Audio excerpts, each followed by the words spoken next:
Welcome to AFTV. I've got Ella with me. We've just drawn 1-1 to Man City at the Emirates.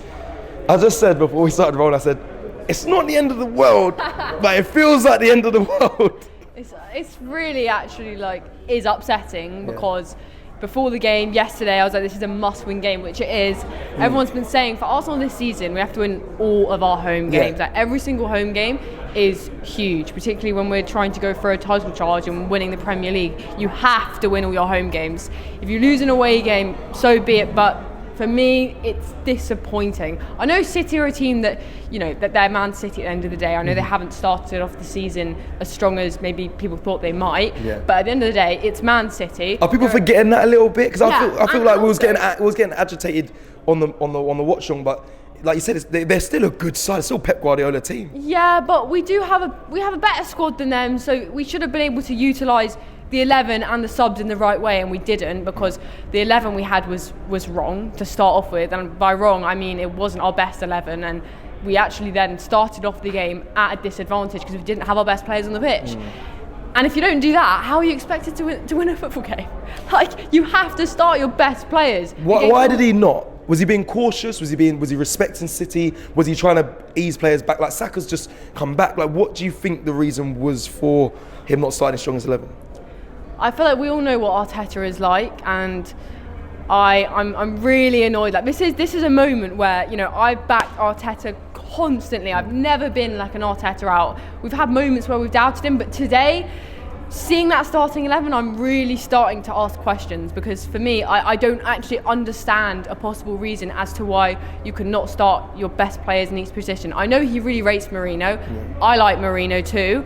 But we've seen that midfield three multiple times. It hasn't worked once. So at that point, when you're playing one of your biggest home games, you can't be taking risks like that. You have to play what's going to work. And Marino, Rice, Zubimendi is unbalanced. It doesn't work. We've seen it. I hope we never see that again this season, because it simply doesn't work. Eze, how is Eze not starting today, by the way?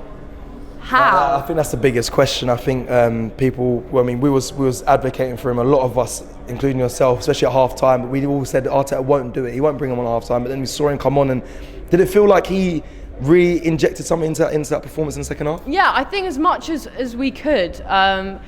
It's so frustrating because Eze was like the most exciting signing of the summer for me, and I felt like he was the final part of the puzzle for us. And so, I know that we're getting gassed that he's making the changes at half-time, but it's actually almost frustrating that he's doing that, because he's acknowledging how he got it wrong. It's like, you just should have started with that from the beginning. If we can all see it as fans, and I know not a lot about football other than what I can say as a fan. I'm not a coach, I'm not a manager.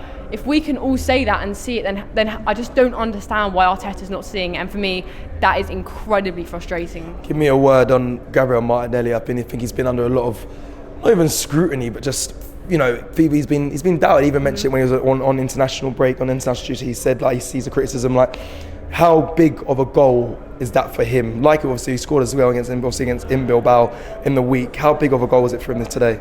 Definitely, it's big, and I think the thing about Martinelli is playing on some confidence. And I said that for me, neither Martinelli or Trossard is good enough to be our starting left winger.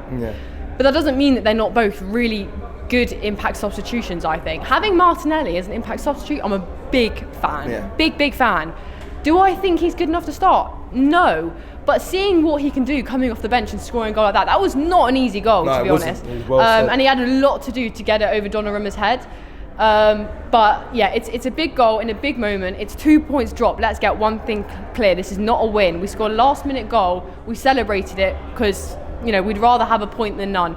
But this feels like a loss to me. Finally then, just before you go, because you said about Martinelli and Trossard not being starters, next week, Sunday, Newcastle away, who do you start at left position? Do you put, you can easily say Eze, but then in that midfield, you're likely to see that same midfield that you saw today. So who plays on your left wing? I don't mind seeing Martinelli on the left as long as Eze plays in the 10. That's the thing for me, because I really want to see Eze play there. I feel like we all know that that's his best position. That's where he's got the majority of goals and assists throughout his career. So I want to see him there. If Odegaard's not fit, he has to play there. And then I suppose, Martinelli playing off a bit of confidence, getting some goals. Let's see it. Let's see. Thank you very much. Thanks. Give me a cuddle. Love Ella.